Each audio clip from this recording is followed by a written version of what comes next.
মোল্লা নাজিম আমার পরে কথা বলবে, তিনি আগে বলার ছিলেন, কিন্তু ভাই আমি তো এখন গণনার বাইরের মানুষ, আর কত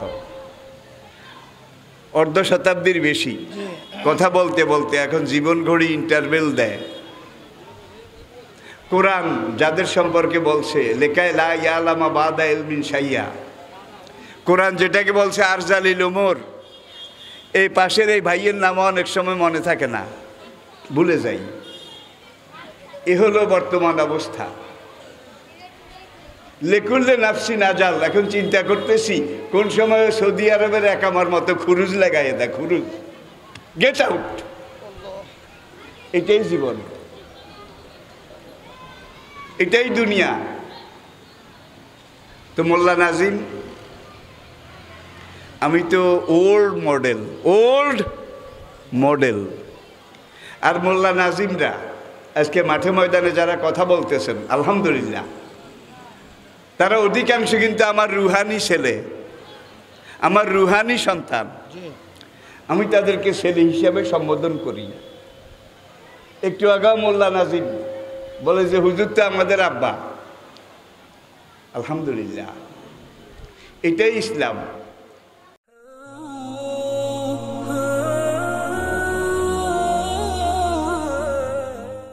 আসসালামু আলাইকুম ওয়া রাহমাতুল্লাহি ওয়া বারাকাতুহু। আমি বেশি কথা বলবো না, এখন আর পারি না। আজকে 57 বছর এই ময়দানে, 57 বছর। এত বছর তো অনেক মানুষ হায়াতও পায় না। জানি না তিনি এখনো কেন রেখেছেন। প্রথমে আসুন, যারা বান্দার প্রতি কৃতজ্ঞতা আদায় করে না, তারা আল্লাহর প্রতিও কৃতজ্ঞতা আদায় করে না। যেহেতু আজকের এই পবিত্র সিরাতুন নবী সেমিনার, এটার প্রাণ পুরুষ, মূল উদ্যোগী এবং উদ্যোক্তা ব্যবসায়ী ভাইয়েরা। আর এই ব্যবসা এমন এক জিনিস, অধিকাংশ আম্বিয়া কেরাম, অধিকাংশ নবী রাসূল তারা ব্যবসায়ী ছিলেন। নবীজির অধিকাংশ সাহাবায়ে কেরাম, নবীজি নিজেও ব্যবসায়ী ছিলেন। কি ছিলেন? ব্যবসায়ী ছিলেন। কারণটা কি? কুল মা ইনদাল্লাহি খায়রুম মিনাল লাহবি ওয়া মিনাত তিজারা আল্লাহু খায়রুর রাজিকিন। সর্বোচ্চ, সর্বোত্তম, সর্বশ্রেষ্ঠ রিজিক দাতা কে? রিজিকের মালিক কে? আল্লাহ। কালা রাসূলুল্লাহ সাল্লাল্লাহু আলাইহি ওয়াসাল্লাম তিসাতু আশারুর রিজকি ফিত তিজারা। সরকার দো আলম হুজুর নবী করিম সাল্লাল্লাহু আলাইহি ওয়াসাল্লাম ইরশাদ করেছেন, আল্লাহ পাক বান্দার রিজিককে 10 ভাগে ভাগ করেছেন। কয় ভাগে? 10 ভাগের 9 ভাগ আল্লাহ ব্যবসার মধ্যে রেখে দিয়েছেন। পুরা রিজিক 10 ভাগে ভাগ করা, 10 ভাগের 9 ভাগই ব্যবসার ভিতরে। তাহলে বোঝা গেল এই ব্যবসা সবচেয়ে বড় খাত। এই ব্যবসায়ী ভাই যারা, তারা আম্বিয়া কেরামের এই সুন্নত, সাহাবায়ে কেরামের এই সুন্নত, অধিকাংশ কুরুনে সালাসা, 3 প্রজন্ম, অধিকাংশ আইম্মা, আমাদের আকাবের, আমাদের পূর্বপুরুষ, তারা অনেকেই ব্যবসায়ী ছিলেন। অকাল রাসূলুল্লাহ সাল্লাল্লাহু আলাইহি ওয়াসাল্লাম আত-তাজিরু সুদুকুল আমিন কানা মা ইয়া ফিল জান্নাহ। যেই ব্যবসায়ী ব্যবসায় 2 নম্বর করে না, কোনো রকমের লুকোচুরি, প্রতারণা, মিথ্যার আশ্রয় নেয় না, হালালভাবে ব্যবসা করে, যেই ব্যবসায়ী সে আমি নবীর সাথে একই জান্নাতে একত্রে থাকবে। ওয়াকালা রাসূলুল্লাহ সাল্লাল্লাহু আলাইহি ওয়াসাল্লাম আত-তাজিরুল আমিনু মারজুকুন, যেই ব্যবসায়ী ব্যবসার মধ্যে দুই নম্বরই করে না, সততা সত্যতা আমানতদারি রক্ষা করে, আল্লাহ পাক তার রিজিকের জিম্মাদার হয়ে যান। ওয়াকালা সাল্লাল্লাহু আলাইহি ওয়াসাল্লাম আত-তাজিরুল খাইনে মাহরুমুন, যেই ব্যবসায়ী ব্যবসার মধ্যে দুই নম্বর করে, এক নম্বর মালের সাথে দুই নম্বর মাল মিশায় না বোধ হয়, এরপরে ভেজাল দেয়, এরপরে আবার প্রতারণা করে, গারার ধোকা এগুলা করে। একজন বাজারে আম এনেছে, রোজার মাস, নাজায়েজ হলেও যেটা আমাদের বংশ পরম্পরায় ট্র্যাডিশন, গ্রামের এক গরিব বেচারা দিনদার মানুষ মেয়ে বিয়ে দিয়েছে, জ্যৈষ্ঠ মাস, মেয়ে জামাইয়ের বাড়িতে আম দেবে। এখন মেয়ে জামাইয়ের বাড়িতে উপহার হিসেবে আম দিতে গেলে একটু ভালো আম, এটাই তো আপনারা বেছে টেছে নেন, ঠিক কিনা বলেন? এক গৃহস্থ বাড়িওয়ালা, তার বাড়ির কাছে আম গাছ একটা আছে, খুব বড় বড় সাইজের আম, মোটা মোটা লম্বা লম্বা, কোনো ছেলে পেলেও খায় না, বাচ্চারাও খায় না, এই গাছে কেউ ঢিলাও মারে না, কাকপক্ষীও সহজে এই গাছের আমে মুখ দেয় না, এত টক। এখন এই বাড়িওয়ালা আমগুলো পেড়ে তার বিবিকে বলে, এগুলাকে ভালো করে এক জায়গায় ঢাকনা দিয়ে রাখো, খাওয়া তো যাবে না, তবে সাইজ ভালো, royal size, king size, big size, বাজারে গেলে পয়সা ধরা যাবে, খাওয়া যাবে না মানে নিজেরা খাবে না, খেতে পারবে না। এখন বাজারে নিলে পয়সা ধরা যাবে, এটা একদিকে ধোকা আরেকদিকে প্রতারণা, ঠিক কিনা বলেন? আহাবেব লিন্নাস মা তুহিব্বু লিনাফসিক, নিজের জন্য যেটা পছন্দ করো অন্যের জন্যও সেটা পছন্দ করে, এটাই ঈমান, এটাই আমানতদারি, এটাই ইসলাম, এটাই সত্যতা, এটাই ন্যায্যতা। এখন বাং একবারে হলুদ হলুদ বাজারে নিয়ে গেছে, ওই বেচারা মেয়ে বাড়িতে আম পাঠাবে, অন্যান্য দোকানে আম দেখলো, ওখানে পোকড়া টোকড়া যা আছে মোটামুটি মন্দের ভালো আছে, এগুলো দেখে সে আঁতকে উঠলো, মেয়ে জামাইয়ের বাড়িতে দেওয়ার জন্য এই তো উপযুক্ত জিনিস পেলাম। আগেই বলেছি রমজান মাস, কিন্তু এখন এই লোকটা যে আম বিক্রি করে তাকে জিজ্ঞাসা করে, ভাই মেয়ে জামাইয়ের বাড়িতে দেব, সত্যি করে বলেন আমগুলা কেমন? রোজা মুখে মিথ্যা কথা বলতে পারবো না, খেলে বুঝবেন, খাইলে বুঝবেন আমগুলা কেমন। তাইলে মিষ্টিও বলে নাই, টকও বলেনি, খেলে বুঝবেন। এটা গারার ধোকা, প্রতারণা, এটা ইসলামে হারাম, নাজায়েজ। ভাই বাড়িতে নিয়েছে বেচারা, মোটা দাম দিয়ে, মূল্য দিয়ে, ইফতারের সময় বলে যে আগামীকালকে তো পাঠাবো, একটা কেটে একটু দেখি, সেখান থেকে একটু মুখ লাগিয়ে, বেচারা আর বেচারি এখন দুনিয়াতে নাই, এই আম মেয়ে জামাইয়ের বাড়িতে পাঠালে মান ইজ্জত কিছুই থাকবে না। এমন প্রতারণা, ধোকা, রোজা মুখে। আপনিও রোজাদার, আমিও রোজাদার, মিথ্যা কথা বলতে পারবো না। কেমন আম খাইলে বুঝবেন? খেয়ে ভালো করে বুঝছে বেচারা, যে বুঝার আর কোনো শেষ নেই, কুল কিনারা নেই। সুতরাং ব্যবসায়ী ভাইদের জন্য আমরা দোয়া করি প্রাণ খুলে, হৃদয় উজাড় করে। আল্লাহ পাক নবীজি যেইভাবে বলেছেন, যেই কর্মপন্থা বলেছেন, সেই কর্মপন্থার দিক দর্শনগুলো গ্রহণ করে যেন হালাল পন্থায়, জায়েজ পন্থায়, আল্লাহর নির্দেশিত পন্থায় নবীজির প্রদর্শিত নিয়মে ব্যবসা করতে পারেন, আর এর বরকতে আল্লাহ রাব্বুল আলামিন যেন আখিরাতে মা নবিয়িন ও সিদ্দিকিন ও শুহাদা, আরেক হাদিস, এই ব্যবসায়ীরা নবীদের সাথে যাবে জান্নাতে। কোথায়? ও শুহাদা, শহীদদের সাথে যাবে। ও সিদ্দিকিন, যুগে যুগে আল্লাহর নেককার উলিয়াদের সাথে যাবে। ও সালিহিন, আর আল্লাহর শ্রেষ্ঠ বাছনি করা বান্দাদের সাথে একই জান্নাতে যাবে। আর যদি 2 নম্বরই করা হয়, কারুনও তো ব্যবসায়ী ছিল নাকি? কারুনের সাথে একত্রে একই জাহান্নামে যাবে।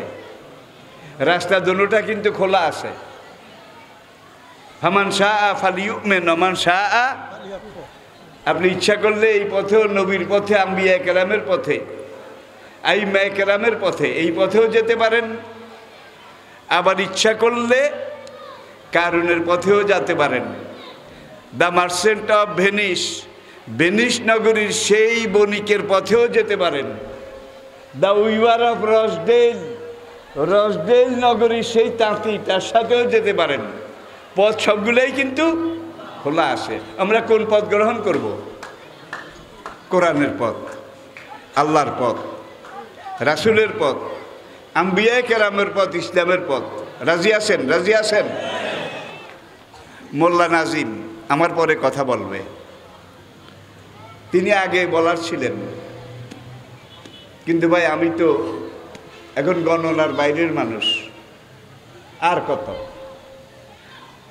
অর্ধ শতাব্দীর বেশি কথা বলতে বলতে এখন জীবন ঘড়ি ইন্টারভেল দেয়। কোরআন যাদের সম্পর্কে বলছে, লেখায় লা ইয়ালামা বাদা ইলমিন শাইয়া, কোরআন যেটাকে বলছে আরজালিল উমর, এই পাশের এই ভাইয়ের নামও অনেক সময় মনে থাকে না, ভুলে যাই। এ হলো বর্তমান অবস্থা। লেকুল্লে নাফসি নাজাল, এখন চিন্তা করতেছি কোন সময় সৌদি আরবের একামার মতো খুরুজ লাগাইয়ে দেয়, খুরুজ, গেট আউট। এটাই জীবন, এটাই দুনিয়া। তো মোল্লা নাজিম, আমি তো ওল্ড মডেল। আর মোল্লা নাজিমরা আজকে মাঠে ময়দানে যারা কথা বলতেছেন, আলহামদুলিল্লাহ, তারা অধিকাংশ কিন্তু আমার রুহানি ছেলে, আমার রুহানি সন্তান। আমি তাদেরকে ছেলে হিসাবে সম্বোধন করি। একটু আগেও মোল্লা নাজিম বলে যে হুজুর তো আমাদের আব্বা। আলহামদুলিল্লাহ, এটাই ইসলাম। তো কমিটি চেয়েছিল আমাকে পরে দেবে, মোল্লা নাজিমকে আগে দেবে। আমি বিদ্রোহ করেছি। বিদ্রোহ বুঝেন? বিদ্রোহ, যে না, আমি তো বুড়ো মানুষ, অক্ষম মানুষ।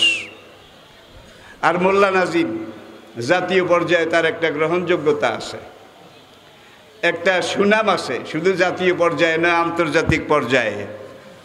আমার কথাগুলো ওল্ড মডেল, আর মোল্লা নাজিমদের কথাগুলো নিউ মডেল, বর্তমান সময়ের উপযোগী, সময়ের সাথে তালি করে, তুলনা করে তারা কথা বলেন। ওয়াজ তো অনেক রকমের আছে। এমন ওয়াজও আছে হুজুর 2 ঘন্টা ওয়াজ করেছে, 2 ঘন্টা ওয়াজে 2টা কোরআনে আয়াতও নাই, 2টা হাদিসও নাই। এমন ওয়াজ মাঠে আসে না? নাই, আছে, কিন্তু গলা আছে, তলা নাই। গলা আছে, তলা নাই। কোরআন যত আসবে, হাদিস যত আসবে, তত ওয়াজের মধ্যে বরকত হবে, রহমত হবে। কলবের মধ্যে এটা আসর করবে। ইন্না মিনাল বায়ানে লা সেহরা, হক কথা, সত্য কথা, কোরআনের কথা, এগুলোতে জাদুর মতো আসর করে। মেসমেরিজম, দিস ইজ মেসমেরিজম, এগুলো জাদু মন্ত্র। আল্লাহ পাক এই মাহফিলকে কবুল করুন। এই মাহফিলকে ব্যবসায়ী ভাই সহ আমাদের সবাই নাজাতের উসিলা করে দিন। আজকের এই সিরাতুন নবী সেমিনার, এটাকে আমাদের সবার হেদায়েতের জরিয়া, হেদায়েতের মাধ্যম হিসাবে আল্লাহ রাব্বুল আলামিন মেহেরবানি করে কবুল করে নিন। তিনটা কথা বলবো, তাওহীদ, রিসালাত, আখিরাত। বলার মধ্যে কোনো নতুনত্ব নাই। আদমও এই কথা বলেছেন, তাওহীদ, রিসালাত। নূহ এই কথা বলেছেন নাকি? সমস্ত আম্বিয়া কেরাম এই কথা বলেছেন। আমাদের নবী, আখেরি নবী, তিনিও এই কথা বলেছেন। নবীজির পরে সাহাবা, তাবিন, তাবে তাবিন, সেই থেকে শুরু করে আজ পর্যন্ত প্রত্যেক ওলামায়ে হাক্কানি রাব্বানি তারাও তাওহীদ, রিসালাত, আরেকটা কি? আপনারা কথা কম বলেন কেন? বজ্র বিষাণে ফেটে পড়বেন, কথা জিজ্ঞেস করলে উল্লাসে ফেটে জবাব দেবেন। তাহলে যারা কথা বলবে তাদের কথা বলার সহযোগিতা হবে। আমি কথা বলতে পাবো 1 নম্বর, 1 মার্ক। আর আপনি যদি আমার কথা বলার পরিবেশ তৈরি, হ্যাঁ জি হ্যাঁ হ্যাঁ, এইভাবে একটু, ছোটকালে পুঁথি শুনছেন না? কি পুঁথি? বুড়ারা লাখে লাখে সৈন্য মরে কাতারে কাতার, সুমার করিয়া দেখি 50,000। কয় হ্যাঁ হ্যাঁ, একজনে গায়, যারা শোনে হ্যাঁ হ্যাঁ হ্যাঁ হ্যাঁ, যদি না কয় তাইলে পুঁথি যে পড়ে সে মনে করে যে আমার পুঁথি এরা বুঝে না, অনুধাবন করতে পারেনি। সুতরাং আপনারা একটু সঙ্গে সঙ্গে সাপোর্ট দেবেন। এই জন্য সাপোর্ট দেবেন, আমি নিজের একটা কথাও বলবো না। প্রত্যেকটা কথা কোরআনের, হাদিসের, আল্লাহ এবং আল্লাহর রাসূলের। প্রথমে আসুন তাওহীদ, এবং আমি সময়টাকে 3 ভাগে ভাগ করে নিচ্ছি বলার সুবিধার জন্যে। তাওহীদ, একত্ববাদ, সভরেন্টি অফ অলমাইটি আল্লাহ, মহান রব্বুল আলামিনের সার্বভৌমত্ব, এককত্ব। ওয়াহেদ, আহাদ, ওয়াহেদুন, তাওহীদুন, এক, একক, চিন্ময়, অব্যয়, অরূপ, অতুল, কালজয়ী, চিরন্তন এক, সেই একজন। তিনি কে? লা ইলাহা ইল্লাহু, লাম ইয়ালিদ ওয়ালাম ইউলাদ ওয়ালাম ইয়াকুল লাহু কুফুয়ান আহাদ।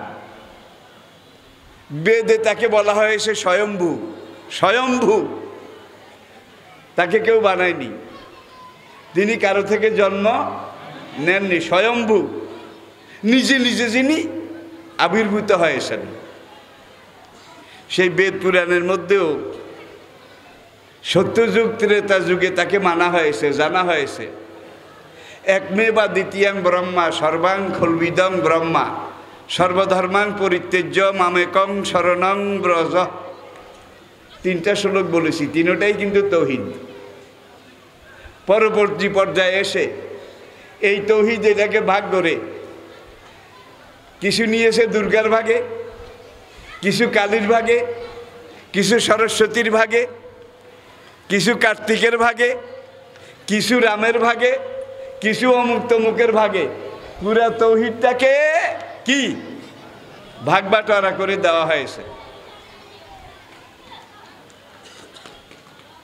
একটা উদাহরণ দিলে বুঝবেন। এক দেবতার পূজা করা হয়, মনসা। মনসা এক দেবতা, তার নাম মনসা দেবতা। মনসার পূজা করা হয় এই নিয়তে যেন জীবনে সাপে টাপে বলতা ভিমরুলে কামড় না দেয়। মনসা দেবী যদি খুশি হয় তাহলে সারা জীবন সাপের গায়ের উপর দিয়ে হাঁটলেও, আবার ছেলে পেলে ওরা পরীক্ষা যেন ভালো রেজাল্ট করে, ভালো পাস করে, এই জন্য সরস্বতীর পূজা করা হয়। ঠিক না বে ঠিক? এখানে একটা জিনিস অনুধাবনযোগ্য, স্কুল কলেজ ভার্সিটি এখানে লেখাপড়া যারা করে, মুসলিমও আছে অমুসলিমও আছে, যারা প্রত্যেক বছর সরস্বতী পূজা করে তারা 100 ভাগে 100 ভাগ পাস করে নাকি? 100 ভাগে 100 ভাগ। আর যারা সরস্বতী পূজার কাছে একবারও যায় নাই তাদের 12 আনি ফেল, 14 আনি ফেল। তাহলে বুঝা যায় পাশ ফেল সবাই সমান। এখানে বুঝা গেল তাহলে সরস্বতীরও কিছু করার নাই। মনসা দেবীর পূজা করে যেন সাপ কামড় না দেয়। আজ পর্যন্ত সাপে যাদেরকে কামড়াইছে, মনসা দেবীর পূজা যারা করেছে তাদের একজনকেও কামড়ায় নাই নাকি? সাপের কামড়ও সমান সমান, পরীক্ষায় পাশ ফেল সমান সমান নাকি? এতে বোঝা যায় এগুলো কিছু যায়ও না আসেও না, মূল নিয়ন্ত্রণ একজনের হাতে। তিনি কে? আল্লাহ। লাইলাহা হরতি পাপং অলিলাহা পরম পাদং তবৈকুণ্ঠে স্বর্গবাসং তদপি নাম মুহাম্মদ। লাইলাহা যদি জীবনে একবার পড়ো সব গুনাহ মাপ।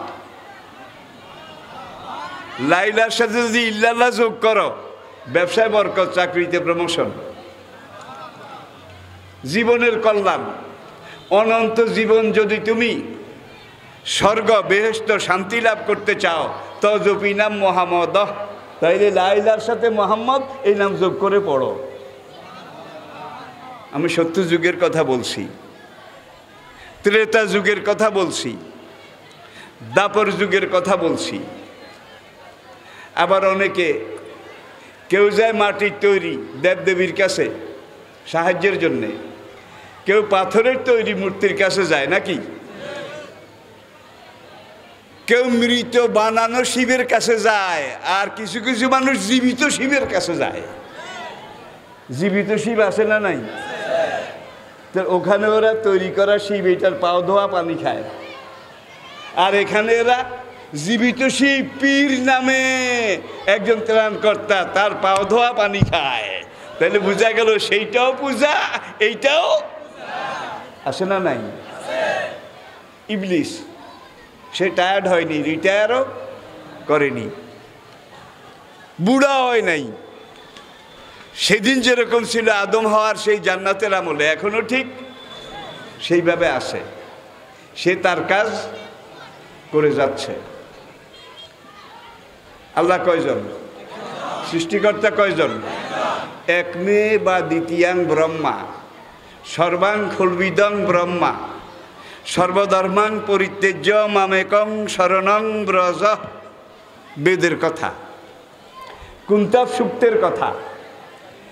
এরপরে আসেন তাওরাত, জবুর, ইনজিল। তাওরাত, জবুর, ইনজিল। ইন্না হাযা লাফি সুহুফিল উলা সুহুফি ইব্রাহিমা ওয়া মূসা। আবার আসুন যালিকা মাসালুহুম ফিত তাওরাতে ওয়া মাসালুহুম ফিল ইনজিল। তাওরাত, জবুর, ইনজিল এই থেকে শুরু করে ইব্রাহিম আলাইহিসসালাম তার আগের পরের নবী সবার কাছে সব যুগে আমি একটা কথাই বলেছি, আন্নাহু ইলাহা ওয়াহিদ লা ইলাহা ইল্লাহু।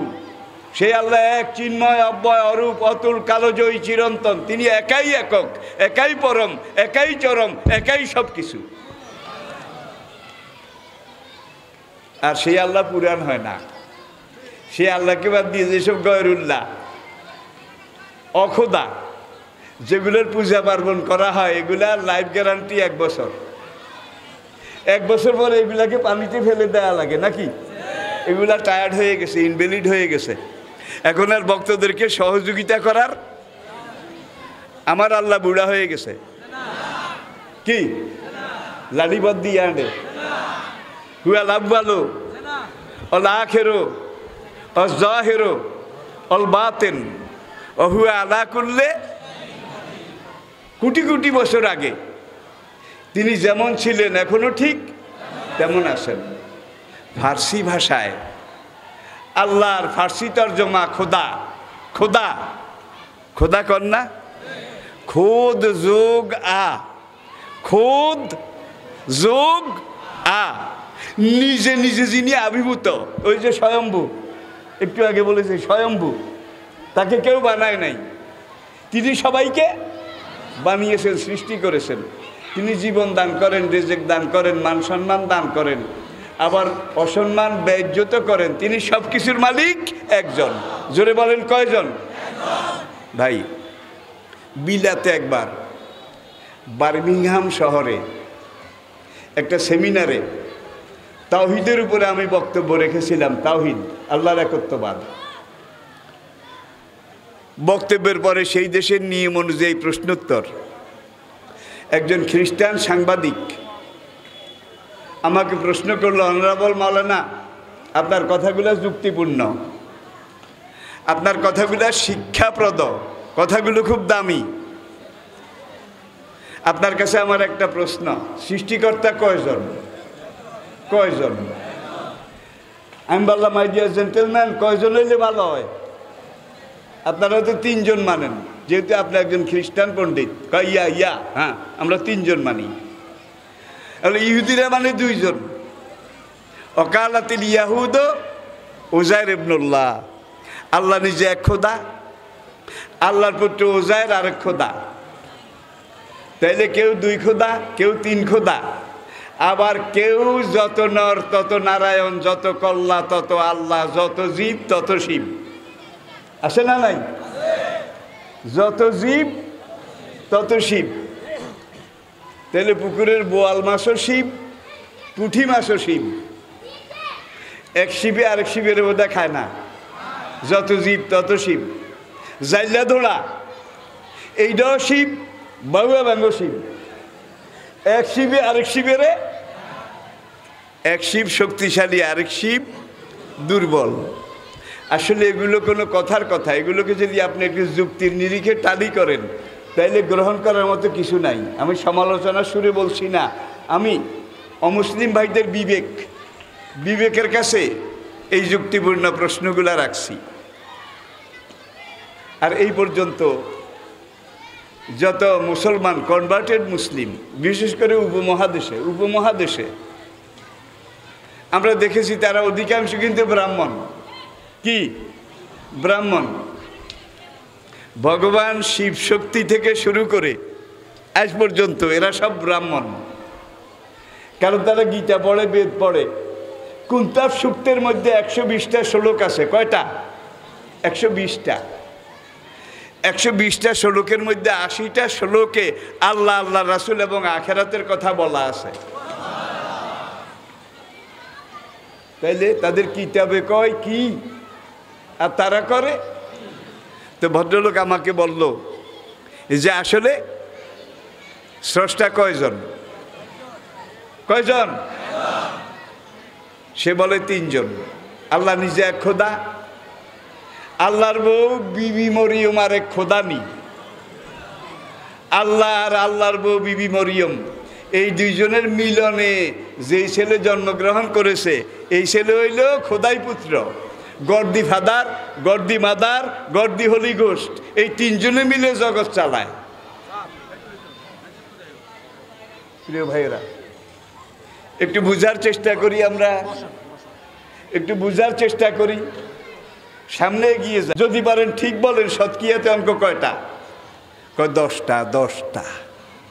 আমরা দিস ইজ অলসো রং, আপনার এইটাও ভুল। যদি পারেন ঠিক করে বলেন, শতকিয়াতে অঙ্ক কয়টা? কয় 9টা। একবার 100, আবার 10টা, আবার 9টা। আমি বললাম দিস ইজ অলসো রং। শতকিয়াতে অঙ্ক 100টাও নয়, 10টাও নয়, 9টাও নয়। আপনি যেইটাই বলেন সেইটাই তো ভুল হচ্ছে, ঠিক করে বলেন। আমি এর চাইতে ঠিক কি আই ডোন্ট নো, আমি জানি না। বললাম আপনাকে আমি জানাবার চেষ্টা করি। মাই ডিয়ার জেন্টেলম্যান, শতকিয়াতে অঙ্ক মাত্র একটা।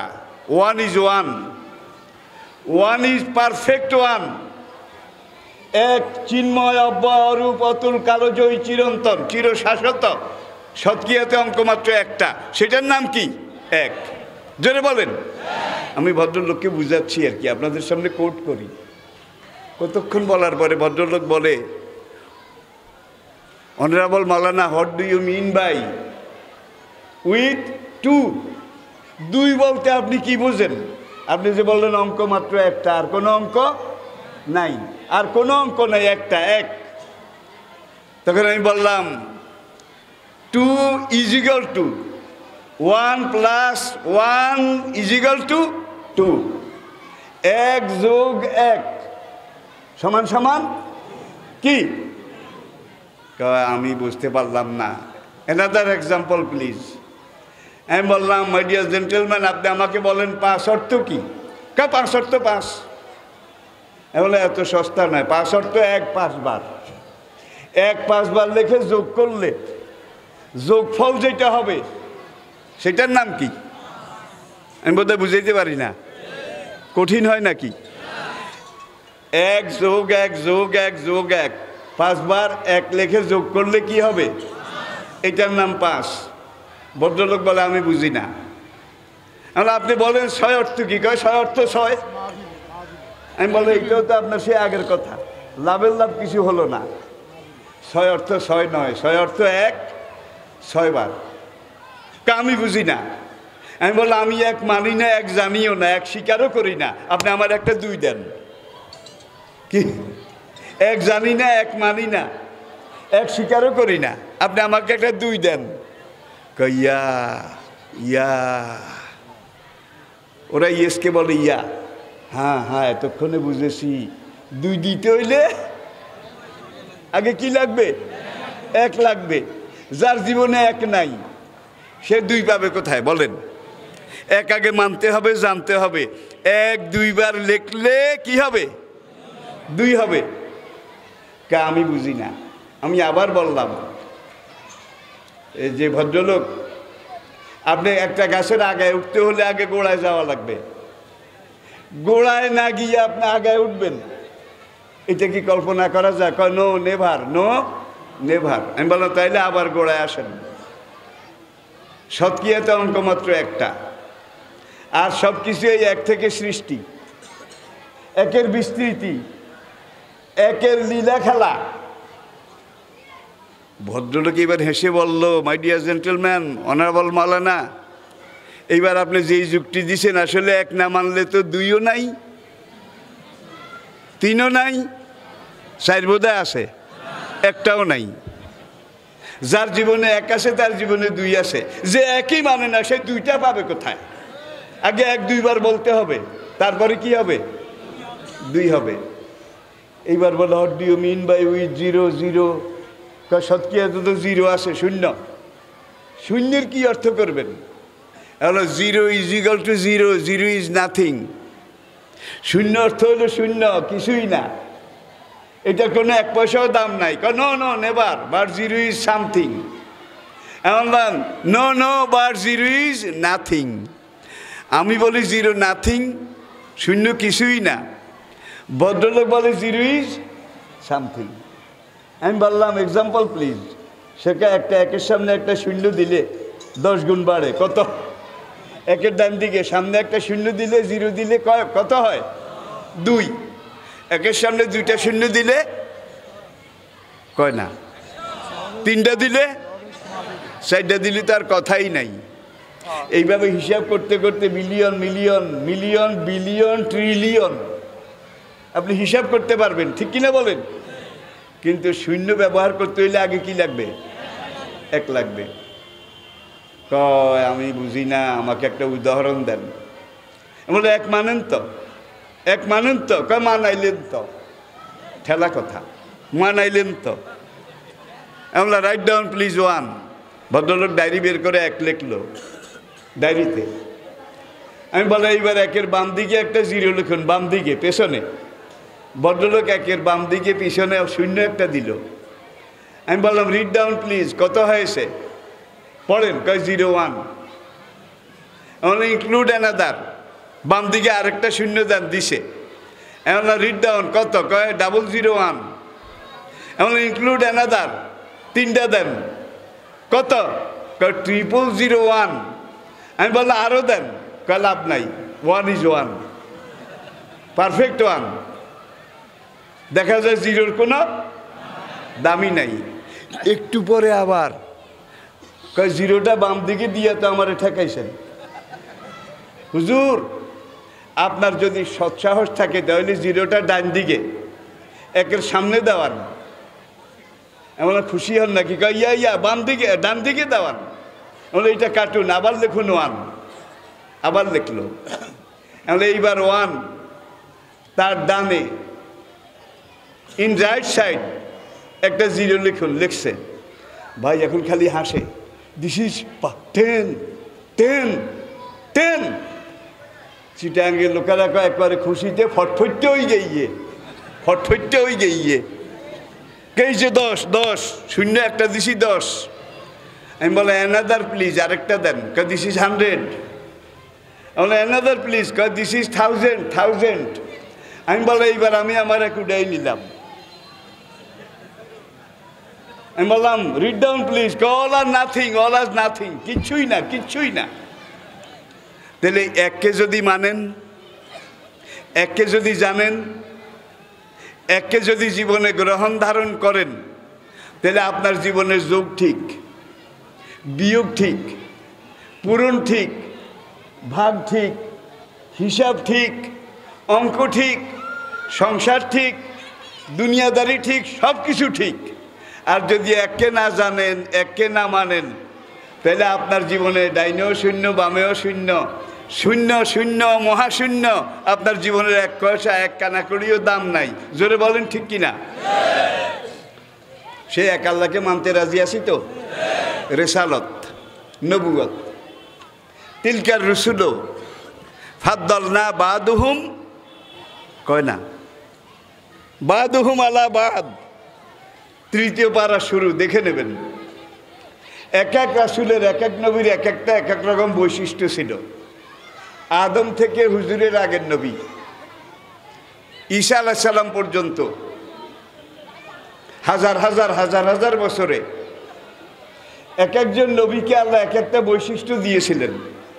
আর আদম থেকে ঈসা পর্যন্ত সকল নবীর সকল বৈশিষ্ট্য, সকল গুণাবলী একত্র করে একজন নবী, শেষ নবী রহমতুল লিল আলামিনকে দিয়েছেন।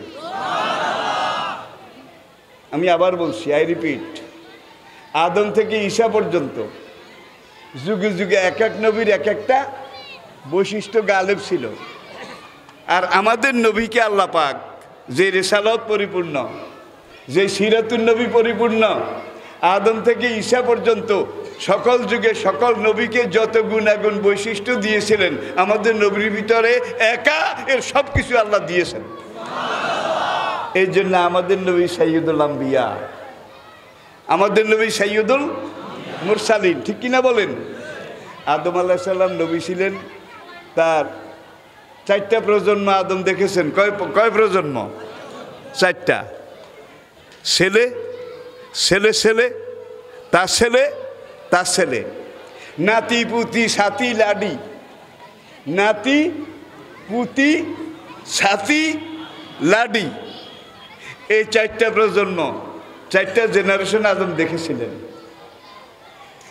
আদমের তবিয়ত ছিল সাফাই, সাফাই, নির্মলতা, স্বচ্ছতা। আল্লাহ পাকের একটা হুকুম অমান্য করেছিলেন। কয়টা? নাকি বেশি বেশি? ওলা তাকরাবা, সব খাও, অকুলা মিনহা রাগাদান হাইসো সে তোমা, তুমি আর তোমার বউ হাওয়া এই জান্নাতে উন্মুক্ত, অবারিত, সব খাও যেখান থেকে ইচ্ছা। ওলা তাকরাবা, কিন্তু ওই একটা গাছ, ওর কাছে যেও না, ওর ফলও খেও না। ইবলিস এই গাছটাকেই টার্গেট করলো। আপনারা জানেন, আমি শুধু একটু মনে করাই দিচ্ছি। এখন ইবলিস প্রথম আদমের কাছে গেল, কামতে কামতে একবারে 1000 দানার তসবিহ, আজানুলম্বিত জামা, বিলম্বিত শ্বশ্রু, বিরাট পাগড়ি, বুজুর্গ দি গ্রেট,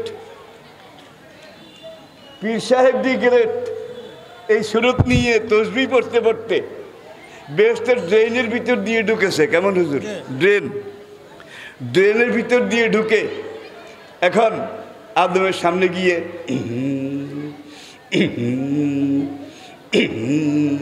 আসে না নাই? এখন এইভাবে আদমকে প্রতারিত এবং প্ররোচিত করে, আর চোখ দিয়ে টপ টপ করে পানি পড়ে। বুড়া মানুষ, একের খুনখুনে বুড়া, এই শুরুতে গেছে। আদম কয় মা বালুকা ইয়া শাইখি, হুজুর আপনাকে তো চিনতে পারলাম না, আপনার পরিচয় কি? কয় বাবা তুই চিনবি কেমনে, আমি এই এলাকার শহর কুতুব। শহর কুতুব। আপনার দায়িত্ব কি? কয় তোদের ভালো মন্দ সুখ শান্তি এটা পর্যবেক্ষণ দেখার জন্যে আল্লাহ আমাকে কুতুব হিসাবে, তোদের মুরব্বী হিসাবে, গাইড ম্যান হিসাবে দায়িত্ব দিয়েছেন। আদমকে ভালো, আদম থামলেন। এইবার ওই হুজুর জিজ্ঞাসা করে, বাবা কি খাওটাও? কয় সব খাই। অকুলা মিনহা রাগাদান, সব ওপেন আমাদের জন্যে, পুরা জান্নাত আমাদের জন্য উন্মুক্ত আল্লাহ করে দিয়েছেন, সব খাই। আল্লাহর নেয়ামত, সুষমা সৌন্দর্য। বেহেশতের না জিনিসটা নাই। কি একটা জিনিসের অভাব আছে বেহেশতে, সেটা হলো না বা নাই। এই জিনিসটার অভাব, আর কোনো জিনিসের অভাব নাই। আমি কি বুঝাতে পেরেছি? উম্মত জননী হাফসা রাদিয়াল্লাহু তাআলা আনহা, ওমরের মেয়ে, তিনি একদিন বলেন, ওগো স্বামী, ইয়া রাসূলুল্লাহ, ফাকিহাতুন নাখলু জাতুল আকমাম ওয়াল হাব্বুজুল আসফে ফাবিআইয়া লা, কাঙ্গুর, বেদানা, আপেল, আখরোট, নাশপাতি, ভালো ভালো ফল, ভালো ভালো মিষ্টি ফল, রসালো ফল, টসটসে মিষ্টি ভরা ফল, সবগুলোর কথা আছে। কিন্তু স্বামী, আপনি তো জানেন আমি টকের ভক্ত, আমারে ভাত রুটি না দিলেও চলে, কিন্তু তেঁতুল, ট্যাঙ্গা, বড়ই, বড়ই, আমজাম, গোলাপজাম, কিছু মা বোন কিন্তু এরকম আছে, ভাত কম খাইলেও হয় কিন্তু টক খাওয়ার জম। আমার জান হাফসা, তিনি টকের ভক্ত ছিলেন। একদিন স্বামীকে বলে, কোরআনে আপনি আমার স্বামী হাদিসে বেহেশতের যে নিয়ামতের কথা বলেছেন, সুষম সৌন্দর্য, প্রাচুর্যের কথা বলেছেন, বড় বড় বড় বড় সব কিছু, আমার তেঁতুলের কথা তো নাই, আমজাম, গোলাপজাম, সুকাবরির কথাও, বড়ির কথাও নাই। টকগুলো যদি বেহেশতে গিয়ে না পাই, তাহলে বেহেশত আমার জন্য মাটি। আল্লাহ জবাব দিলেন, ওয়ালাকুম ফিহা মা তাশতাহি ওয়ালাকুম ফিহা মা তাদদাউন নুজুলাম মিন গাফুরির রাহিম। হাফসা, তো হাফসা, ওয়ালাকুম ফিহা মা তাশতাহি, নবী কোরআন দিয়ে স্ত্রীকে বুঝান, জান্নাত এমন এক জায়গা, সেখানে তুমি যা চাবে তা পাবে, যা স্মরণ করবে তা এসে যাবে। তুমি গোলাপজাম, আমজাম, সুকা বড়ই, বড়ই, এগুলো যদি খাইতে চাও, তুমি সোনার পালনকে শুয়ে এইভাবে আরামসে মনে মনে শুধু একটু বলবা যে 2টা কামরাঙ্গা, 3টা বড়ই, আর 4টা কি জঙ্গলে যে হয় টিপে টিপে খায়, এই টক ফল আর কি, টক ফল। তুমি যেটা মনে করবে, সঙ্গে সঙ্গে দেখবে যে বিরাট তেঁতুল গাছ এইভাবে ঝুঁকে তোমার বুকের উপরে এসে গেছে, হাতের নাগালে এসে গেছে। বিরাট গোলাপজাম গাছ, বিরাট জলপাই গাছ এসে গেছে। এইবার তুমি তোমার সুকা ফল লওয়ার খাও, লওয়ার খাও। যদি তোমার লইতে একটু আলসি টালসি লাগে, হরিয়া কলা খাবি নি, কি কইছিল? সিল্লা হাইলে খাইম, সিল্লা হাইলে খাইম, নোয়াখালীর কথা আর কি। তুমি যদি মনে করো তেঁতুল একবারে পাকা পাকা, থোকা থোকা, এখন সেখান থেকে তুমি নাও, শুয়ে শুয়ে নাও, বসা লাগবে না, তোমার নাগালের বাইরে সব। এখান থেকে তেঁতুল নাও, জলপাই নাও, তুমি খাও, তুমি ভোগ করো। কুলু অশরাবু হানিয়াম, প্রাণ ভরে, মন ভরে, হৃদয় ভরে, আশুদা হয়ে তুমি খাও, আল্লাহর নেয়ামত তোমারই জন্যে। আর যদি মনে করো খোসা ছিলতে একটু ঝামেলা, বিসি ফেলতে একটু ঝামেলা, মনে মনে কইবা খোসা বিসি এগুলো তো একটা ঝামেলা, আমি এগুলোর মধ্যে নাই, তাহলে দেখবা তেঁতুলের কোয়া কুয়া রোয়া রোয়া হয়ে, খোসাও নাই, বিসিও নাই, রোয়া রোয়া হয়ে আসবে আর তোমার মুখের মধ্যে ঢুকবে, আসবে আর তোমার মুখের মধ্যে ঢুকবে। শিলাও লাগবে না, বিসিও ফেলা লাগবে না, খোসাও ফেলা লাগবে না, মনে মনে যেটা কল্পনা করবে সেটা সেইভাবে এসে তোমার মুখের মধ্যে ঢুকবে। তো বেহেশতে সব কিছু আছে, কোনো জিনিসের অভাব নাই, কিন্তু একটা জিনিসের অভাব, সেটা হলো না এবং নাই জিনিসের অভাব। কি না? এটাও নাই, নাই এইটাও নাই। মা তাশতাহি আনফুসুকুম, যেটা চাবেন সেটা আছে। শেষ কথা আখেরাত। আপনাদের বোধহয় অসুবিধা হয়, মোল্লা নাজিম তো ওয়েটিংয়ে আছে, আমার তো এখন সিরিয়াল আউট হয়ে গেছে, কারণ জীবনের এমন পর্যায়ে শুরুতে বলেছি শেষ কথা আখেরাত। আখেরাত সকল আম্বিয়া একরাম তারা যে দাওয়াত দিয়েছেন তাদের দাওয়াতে 3টা পিলার ছিল, 3টা পিলার।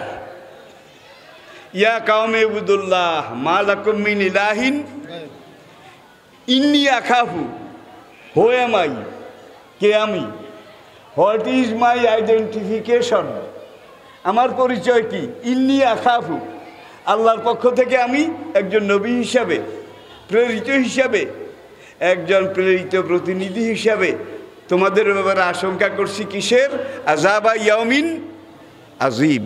একটা আয়াতে তাওহীদ, রিসালাত, আখিরাত। সকল নবী এই দাওয়াত দিয়েছেন 3টা ভিত্তির উপরে, 3টা পিলারের উপরে। পিলার 3টা, তাওহীদ, রিসালাত, আখিরাত। এখন আখিরাত নিয়ে আবার একদল নাস্তিক, যুগে যুগে মানুষ আল্লাহকে অস্বীকার করেছে, এখন বোধহয় করে না, একদল আসে না নাই, আখিরাতকে অবিশ্বাস। আচ্ছা, আল্লাহ যে নাই এটা আজ পর্যন্ত কোন নাস্তিক, একজন নাস্তিক বোধহয় প্রমাণ করতে পেরেছে কি নাই? এটা কোনো নাস্তিক প্রমাণ করতে পারেনি। বরং সে যদি তার নিজের দিকে চায়, তার দেহের শরীরের ভিতরের দিকে তাকায়, কিভাবে পর্যায়ক্রমে আল্লাহ ডিএনএ মাটির এই ডিএনএ থেকে মা এবং বাবা একবার যখন মিলিত হয়েছে, একবার মা এবং বাবা, নর এবং নারী, তাদের যৌন মিলনে একবারে যেই বীর্যটুকুন বের হয়, কোরআন যেটাকে বলেছে মাইন দাফেক, মাইন দাফেক, আলাম ইয়াকুন নুতফাতাম মিন মানি, মনি, বীর্য, একবারে যেটা বের হয়, পুরুষের একবারের মিলনে যেই বীর্যটুকুন বের হয়, একবারের এই বীর্যের মধ্যে 84 লক্ষ শুক্রকীট বের হয়, একবারের মিলনে 84 লক্ষ। আর মায়ের ইয়াখরুজু মিন বাইনিস সলবে ও তারাইব, মায়ের বক্ষদেশ আর শিরদাঁড়া দুইটার মাঝখান থেকে মায়ের যেই বীর্যটা বের হয় নারীর, এখানে 34,000 ডিম্বাণু, রিপিট, পুরুষের 84 লক্ষ শুক্রকীট একবারে, আর নারীর 34,000 ডিম্বাণু। এখন এই 34,000 থেকে একটা ডিম্বাণু নারীর জীবনকোষ, আর 84 লক্ষ থেকে একটা পুরুষের ডিম্বকোষ। এই দুইটা বের হওয়ার সঙ্গে সঙ্গে কাকড়ার মতো একটা আরেকটাকে খোঁজে, দৌড়াদৌড়ি করে কে কোনটাকে ধরবে। এই ধরতে ধরতে যখন একটা গিয়ে আরেকটার মুখামুখি হয়, এইভাবে জড়ায়ে ধরে, জড়ায়ে ধরলে ওই বীর্যটা আঠা আঠা, লাসা লাসা। আল্লাহ পাক ওই এদের জড়ানো অবস্থায় রেখে এটাকে ওই আটা গাম এইটার প্যাকেটের মধ্যে একটা বড়ির মতো করে মায়ের জরায়ুর ভিতরে ঢুকাই দেন। 40 দিন 40 রাত্র পরে এই বীর্যের ফোঁটাটাকে আল্লাহ পাক ফাখালাকনান নুতফাতা আলাকাতান, একটা রক্তের ফোঁটায় পরিণত করেন। আবার 40 দিন 40 রাত্র গেলে ফাখালাকনাল আলাকাতা মুদগাতান, আল্লাহ এই রক্তের ফোঁটাটাকে একটা গোশতের টুকরায় পরিণত করেন। আবার 40 দিন 40 রাত্র এটা মায়ের জরায়ুর মধ্যে ঘুরে, রক্ত সমুদ্রের মধ্যে ঘুরে, সাঁতার কাটে। আবার 40 দিন 40 রাত্র যাওয়ার পরে ফাকাসাউনা ফিহা ইজামান, আমি আল্লাহ ওই গোশতের টুকরাটাকে এইভাবে টেনে টুনে চ্যাবড়া লম্বা এইভাবে বিভিন্ন সাইজ করে ভিতরে হাড্ডি ঢুকাইয়া দেই। আবার 40 দিন 40 রাত্র যাওয়ার পরে ফানাফাক্তু ফিকা মির রুহি, আমি আল্লাহ তোমার দেহের ভিতরে আদম আরওয়া থেকে রুটা পাঠাই দেই।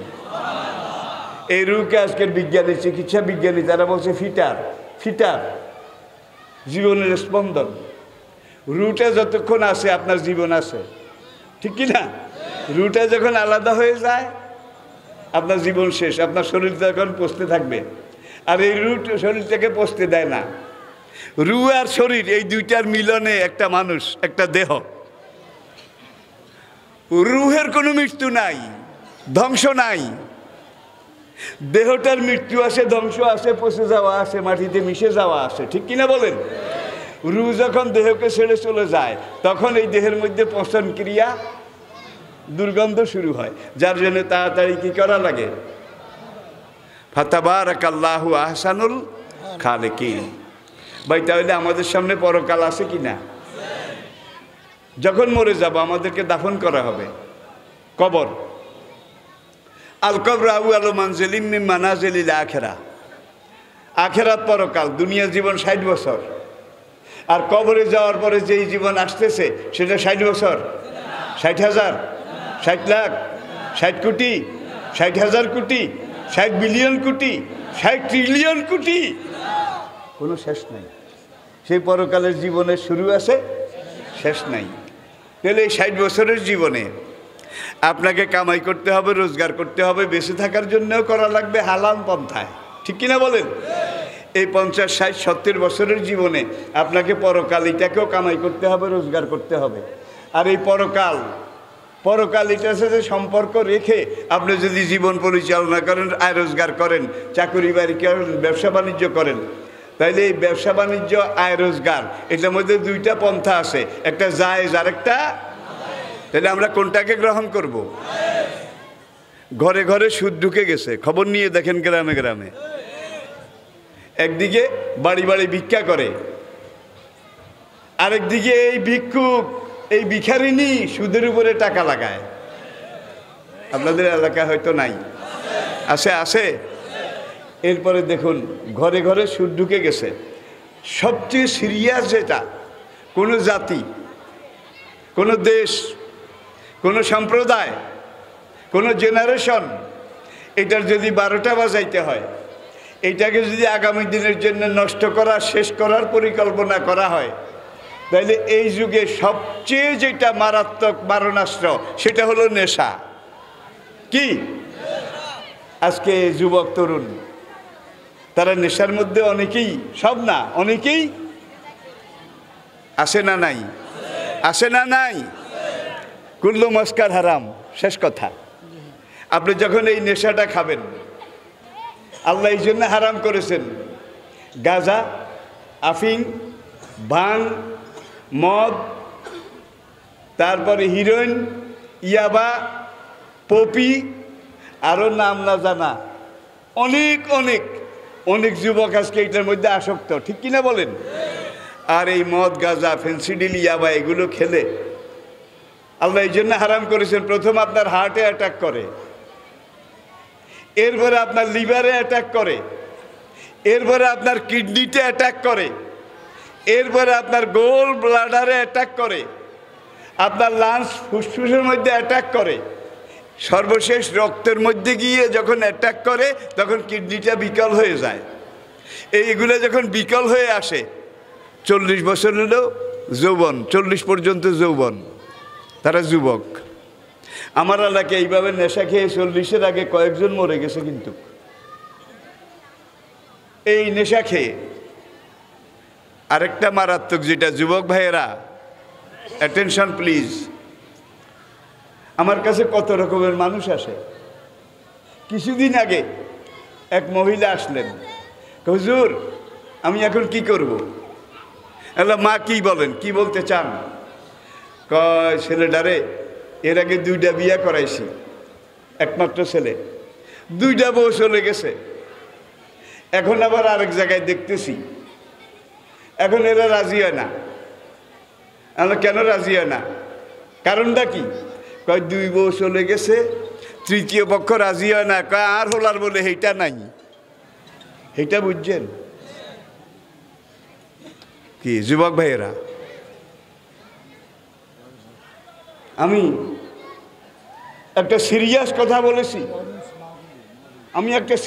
কথা বলেছি, আপনার সেক্সুয়াল পাওয়ার, যৌনশক্তি পর্যন্ত এই মদ, নেশা, গাঁজা, ফেন্সিডিল এগুলাতে একবারে জিরো, একবারে মাইনাস, শেষ করে দিচ্ছে।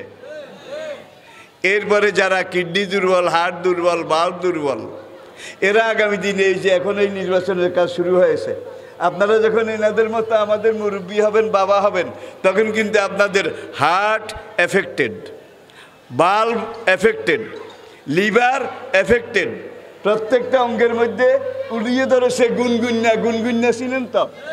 প্রত্যেকটা অঙ্গের মধ্যে গুনগুন্না উলিয়ে ধরেছে, এগুলোর ভিতরটা করে ফাঁপা হয়ে গেছে।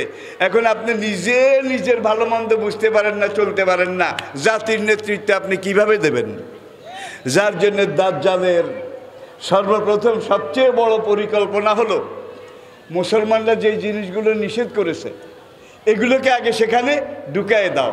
আর ইসলাম ওই জিনিসগুলোকে নিষেধ করেছে যেগুলো তাদের দেহের জন্য ক্ষতিকর, দম্পতির জন্য ক্ষতিকর, পরিবারের জন্য ক্ষতিকর, সমাজের জন্য ক্ষতিকর, দেহের জন্য ক্ষতিকর। আসেন শেষ কথা, এইবার আদমকে ইবলিস জিজ্ঞাসা করলো, বাবা ভালো আছো তো, খাও টাকা? হ্যাঁ হ্যাঁ, রাগাদান হাইছো? সে তোমা একবারে প্রাণ ভরে খাই। কিছু মানা টানা নাই তো? ওই একটা গাছ, আল্লাহ বলছে অলা তাকরাবা, ওই গাছের কাছে যেও না, ওর ফলও খেও না। এখন ইবলিস হুজুর এইভাবে মাথা লাড়ে, বটেই তো, বটেই তো, তাই তো, তাই তো। আদমকে কি হুজুর কি হয়েছে? কেবাটে যেটা আসল জিনিস, যেটার মধ্যে আবে হায়াতের পানি আছে, যেই গাছের ফলের রস এক ফোঁটা খাইলে মানুষ কিয়ামত পর্যন্ত হায়াত দ্বারা যে মৃত্যুঞ্জয়ী হয়। কোনোদিন একটা পেশরা, একটা খাসলি পর্যন্ত হবে না, রোগ ব্যারাম তো দূরের কথা। বেটা আমি খাইছি, আমি জানি আল্লাহর নিয়ত, তবু আল্লাহর নিয়ত বেশি ভালো না, তোদেরকে বেহেশতে বেশি দিন রাখতে চায় না, যার জন্য আসলটা নিষেধ করেছে। বেটা আমি খাইছি, আমি জানি। আদমের একটু সন্দেহ হইল, কিরে বাবারে, খাইলে আমার লাভ হবে, আমার বউর লাভ হবে। দেখা যায় আমাদের চেয়ে তার গরজ বেশি। বাংলা একটা প্রবাদ আছে, গরজ বড় বালাই। আদম এইবার লা হাওলা ফাতাহাল্লা আদম এইভাবে এসেছে, লা হাওলা ওয়ালা কুওয়াতা ইল্লা বিল্লাহ। এটা যখন পড়া শুরু করেছে পিসাব দিছে দৌড়, ওই ড্রেনের দিকে বাইরে। আদমকে মা বালুকাইয়া সাই কি হুজুর হুজুর জান কে? কয় বেটা আমার উজু ছুটে গেছে, আমি উজুটাকে আবার রিকনস্ট্রাকশন দোহরাই পুনর্নির্মাণ করে আসি। বাইরে চিন্তা করে আদম যদিও একা কিন্তু সুপুরুষ, আদমের সিদ্ধান্তে অটল, অনড়, অবিচল। আরও আমাকে লাহাওলার যে ক্ষেপণাস্ত্র, মারণাস্ত্র, অল্পের জন্য বেঁচে গেছি। দেখা যায় আদমের কাছে গিয়ে কাম উদ্ধার করা যাবে না। লেডিস চ্যানেলে একটু কাজ করে দেখি, লেডিস চ্যানেল বুঝেন? ঢাকা সচিবালয়ে যান, পাসপোর্ট অফিসে যান, এই বড় বড় গুরুত্বপূর্ণ অফিসগুলোতে যান, দেখবেন যে লেডিস প্রিপারেশন। একদল অনিন্দ সুন্দরী তরুণী তম্বি, তারা সেজে গুজে, এখানে আবার একটা ব্যাগ ফুটানেকা থলিয়া, এটা লাগিয়ে তদবির পার্টি, তদবির। সচিব সাহেবের কাছে গিয়ে কি ইনিয়ে বিনিয়ে হাসছে লাসছে, সুন্দর চেহারা, হাসি মুখ, এটাকে সচিবের তো পুরুষত্ব এখানে অর্ধেক খাইতেছে। কি সুন্দর কথা কয়, কি শুদ্ধ, কি পরিশুদ্ধ। সচিব কিন্তু এই ভিতরে ভিতরে গলা শুরু হয়ে গেছে। এইবার এই দুই চার কথা বলার পরে ফাইলে দস্তখত, আসল কাম হইল। এটার নাম লেডিস প্রিপারেশন। পুরুষ দিয়ে না পারলে মহিলা দিয়ে। এটা ইবলিশও করেছে, এই যুগে বোধহয় নাই, জোরে কন। ডিসি স্যারকে দিয়ে ফাইলে দস্তখত করা যায় না, 3 বার গিয়ে ফিরে আসছেন। নডা একটা শিখাইয়া দিছে, এইভাবে পারবি না। স্যার কিন্তু খুব নীতি নৈতিক, স্যার কিন্তু অনৈতিক, একটা কাজও করে না।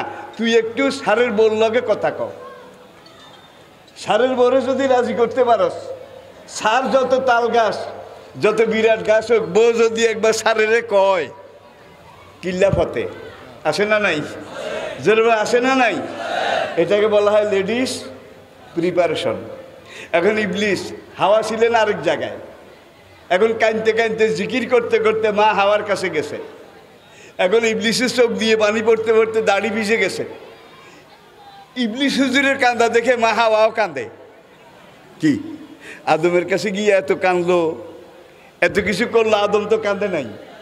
আপনাদের গ্রামে একটা মেয়ের বিয়ে হচ্ছে, আগ্ধ হয়ে গেছে, খাওয়া দাওয়া হয়ে গেছে। এখন মেয়েটাকে কন্যা সম্প্রদান, যেটাকে বলা হয় কন্যা সম্প্রদান, গাড়িতে উঠাই দেবেন, পালকিতে উঠাই দেবেন, বরপক্ষকে দিয়ে দেবেন সামনের জীবনের জন্যে। এখন মেয়ে কান্দে, মেয়ের মা কান্দে, খালা কান্দে, ফুফি কান্দে।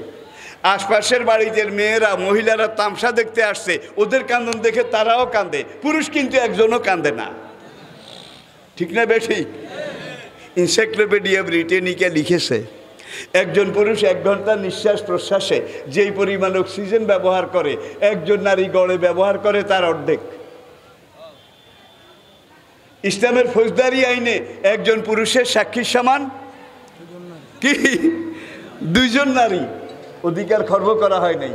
পুরুষের লাগে 1 ঘন্টায় যেই পরিমাণ অক্সিজেন গড়ে নারীদের লাগে তার অর্ধেক, যার জন্য আজকে চিকিৎসা বিজ্ঞান স্বীকার করেছে পুরুষের ইঞ্জিন 10 ঘোড়া আর নারীর ইঞ্জিন 5 ঘোড়া। কি কারণ তেল অকটেন অর্ধেক লাগে। প্রিয় ভাইয়েরা, এখন ওই কয় মা কি খাস কেমন আছে, খুব খুব ভালো খুব ভালো খুব ভালো। মানা টানা নাই তো, কয় এই তো এইবার ইবলিশ আরো কান্দে, কয় তো করে খাইছে। কয় হুজুর আপনি এত কান্দেন কেন? কয় তোদের অবস্থা জেনে আমার কান্না আসে। গোপাল ভাঁড়ের কিচ্ছা যারা শুনছেন, নবদ্বীপের রাস্তা দিয়ে গোপাল যায়, ল্যাংটা নেংটি একটা বড়েছে, নিতম্ব দোনোটা বাইরে, পিতা মরে গেছে। এখন নবদ্বীপের এক ব্রাহ্মণ গোপাল রে কয়, বাবা গোপাল রে তোর অবস্থা দেখে আমার কান্না আসে। গোপালও তো কম না, সে বলে বটেই তো বটেই তো, তাই তো তাই তো ঠাকুর মশাই মুখুজ্জে মশাই আমার বাবা মরার আগে সবসময় আমাকে বলতেন আমি মরে গেলে তোর দুঃখে শিয়াল কুত্তাও কাঁদবে। কোনখানে লাগাইছে খেয়াল করছেন? এখন আদম আর হাওয়ার দুঃখে ইবলিশ কান্দে শিয়াল কুত্তার মতো। এখন কয় মা এই এই চিরদিন বাঁচবি, চিরযৌবনা হবি, এই হবি সেই হবি। এত ভালো জিনিস, তাইলে আমরা কি করবো? কয় দরকার। কয় না, আমার তো বিয়ে হয়েছে।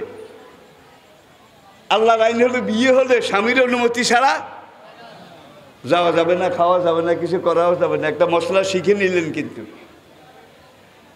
কয় তোর স্বামীরে তো আমি কইছি পাত্তা দেয় না। মা তুই একটু আমার লগে আয়, আমার হয়ে তুই একটু তোর স্বামীরে ক।